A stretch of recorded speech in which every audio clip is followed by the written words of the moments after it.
Hello everyone. So today we are starting with class 12 chapter number 3, that is Journey to the End of the Earth. इसकी मेरे पास writer है तिशानी दोषी. सो तिशानी दोषी इस पूरे चैप्टर में अपना एक्सपीरियंस शेयर करती हैं. ठीक है. तो स्टूडेंट पूरे वर्ल्ड से कलेक्ट करे गए थे एक प्रोग्राम के लिए. उस प्रोग्राम का नाम है स्टूडेंट ऑन द आइस. ये प्रोग्राम एक बहुत लंबी जर्नी है, 100 आवर लॉन्ग जर्नी है, जिसमें आपकी शिप्स यूज़ हुई हैं, कार, एयरप्लेन, ये सब यूज़ हुए हैं. अच्छा, जो शिप यूज़ हुई है उसका नाम है एकेडमिक सोलेंस्की. ठीक है. अब ये जैसे इसकी नरेटर मेरे पास तिशानी दोषी हैं, तो वो क्या कहती हैं, उनकी जर्नी शुरू होती है 13.09 degree of the north of the equator से, यानी कि मद्रास से. ठीक है. इसमें इनको टोटल 6 चेक पॉइंट्स को कवर करना पड़ा, 9 टाइम जोन्स को कवर करना पड़ा और 3 वाटर बॉडीज़ को कवर करना पड़ा. ठीक है. और बहुत सारी इकोस्फेयर्स को कवर करना पड़ा. अब आते हैं हम हिस्ट्री ऑफ एंटार्क्टिका में. तो अराउंड 650 मिलियन ईयर्स को एक joint amalgamated super southern continent exist करता था. अमालगमेटेड का मीनिंग होता है, आप कह सकते हो, कॉम्बिनेशन. ठीक है. एग्जिस्ट करता था और पेंजिया और लोरेशिया इसी का पार्ट थे. बट फिर क्या हुआ, फिर ये हुआ कि ये जो लैंड मासेस है ना, ये सेपरेट हो गए. गोंडवाना जो है आपका, वो सेम उसी जगह पे पाया जाता है जहाँ पे प्रेजेंट डे में हमारे पास क्या पाया गया है, अंटार्कटिका. ठीक है. उस टाइम पे चीज़ें कुछ अलग थी. अब उनके बारे में भी डिस्कस करते हैं. तो उस टाइम तक ह्यूमंस अराइव नहीं करे थे अर्थ पे. ठीक है. फ्लोरा और फौना बहुत रिच वैरायटी में आपको देखने को मिलते थे. क्लाइमेट वार्म था. और ये उस टाइम की बात हो रही है जब डायनासोर एग्जिस्ट करते थे. ठीक है. गोंडवाना सर्वाइव करा फॉर 500 मिलियन ईयर्स. ठीक है. गोंडवाना 500 मिलियन ईयर्स तक एग्जिस्ट करता था. देन आपके जो लैंड मास है वो सेपरेट हो गए. जैसे कि अभी आप अर्थ को अभी देखते हो कि इंडिया यहाँ पे एशिया का पार्ट है. उसके बाद ये जाके हुआ जब ये लैंड मास से सेपरेट हुए. ठीक है. Antarctica now is similar to being a part of history. It is true to understand the significance of Cordilleran folds.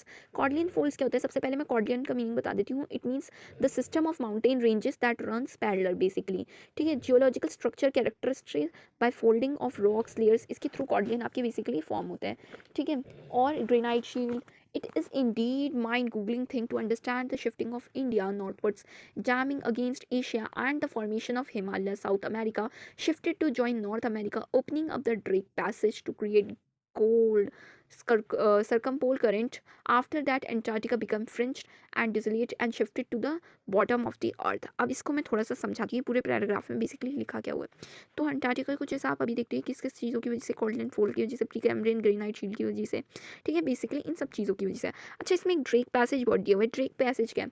तो ये एक 800 किलोमीटर वाइड वाटर बॉडी है जो कि साउथ अमेरिका और केप टाउन के बीच में और अर्जेंटीना और शेटलैंड आइलैंड के बीच में एग्जिस्ट करती है. अब थोड़ा सा हम तिशानी दोषी का एक्सपीरियंस जानते हैं, उनको कैसा लगता है. तो वो कहती है it was like walking on a giant ping pong ball. उनके लिए एक ऐसा एक्सपीरियंस था कि वो एक पिंग पोंग बॉल में वॉक कर रही हैं without any human markers. Various उन्होंने स्मॉल इंसेक्ट्स को देखा, as well as blue whales को, आइसबर्ग्स को, और कंट्रीज़ को देखा as big as countries were. ठीक है. Seen their days go on and on. ठीक है. बेसिकली यहाँ पे ऑस्ट्रल समर था. ऑस्ट्रल समर जहाँ पे आपकी 24 आवर्स आपका सन प्रेजेंट हो. और वो कहती जो विंटर्स हैं उसमें आपको ना, विंटर्स की जो बात हो रही है तो ये कैसी होती है, यहाँ पे सन दिखता ही नहीं है विंटर्स में. ठीक है. अगर हम आर्टिक सर्कल की बात करें तो sun is always present in summer and never present in winter. ठीक है. आर्टिक सर्कल में अब silence prevails everywhere in Antarctica. Only occasional sounds of snow storm, beesland as well as ice breaking from glacier make some sound.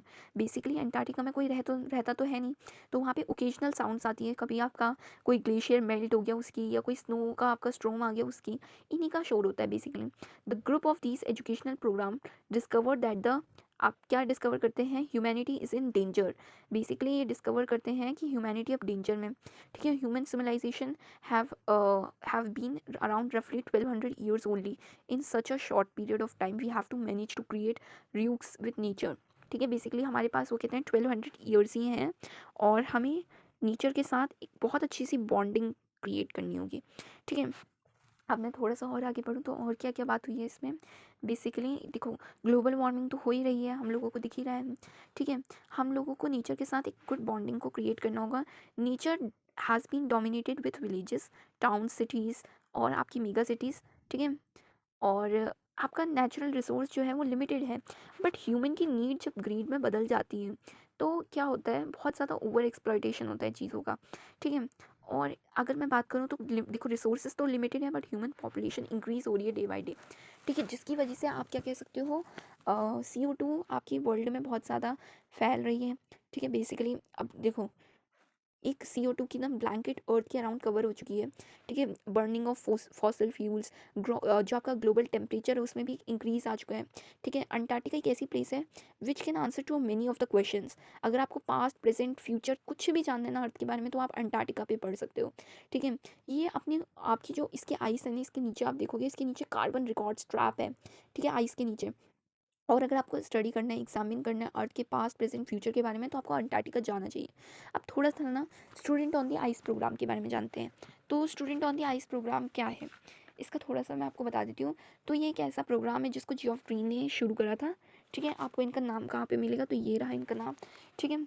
Who was Canadian. This program provide inspiring educational opportunities which will help them to develop new understanding and respect for our planet. Basically इसके through हम earth को जान सकते हैं, ठीक है। इसके बाद अगर बात करें तो जियोफ ग्रीन जो थे प्रीवियसली टेकिंग सेलिब्रिटीज़ को लेकर जाते थे, रिटायर रिच पीपल को लेकर जाते थे, बट उसके बाद उन्होंने डिसाइड करा कि स्टूडेंट्स को लेकर जाना चाहिए, ठीक है, ताकि वो एब्जॉर्ब कर सकें, न्यू चीज़ों को डिस्कवर कर सकते हैं, ठीक है। It is not possible to understand global warming sitting in the comfort zone of our house. अगर मैं घर में बैठ के देखूंगी तो मुझे लगेगा कहाँ ग्लोबल वार्मिंग है, बट ऑफ कोर्स अगर हम बाहर देखें तो ग्लोबल वार्मिंग एग्जिस्ट कर रही है, ठीक है।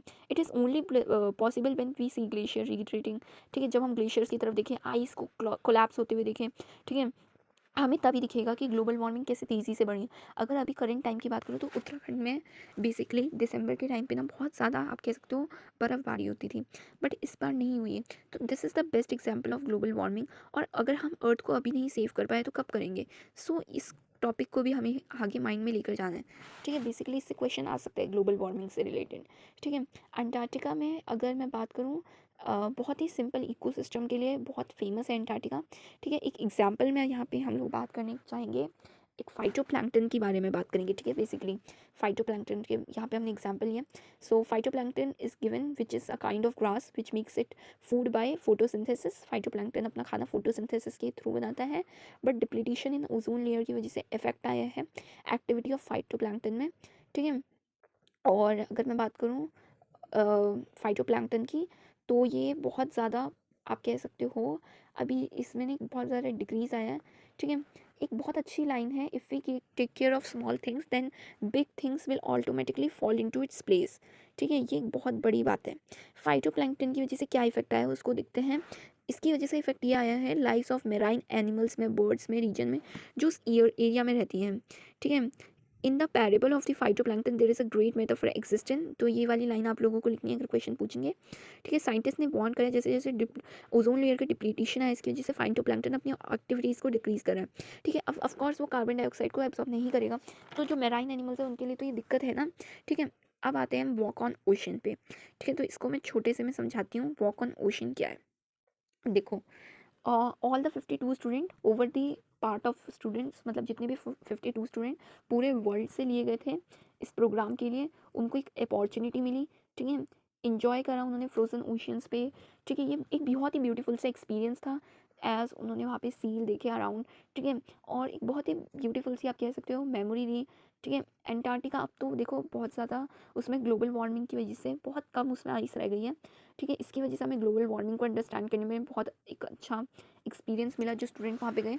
This also understand in the weeks time that a lot of changes are happening in millions of year ago, but even one day is sufficient to understand the difference, ठीक है। एक दिन भी बहुत है अगर आपको डिफरेंस को अंडरस्टैंड करना है, but what are difference a day makes, ठीक है।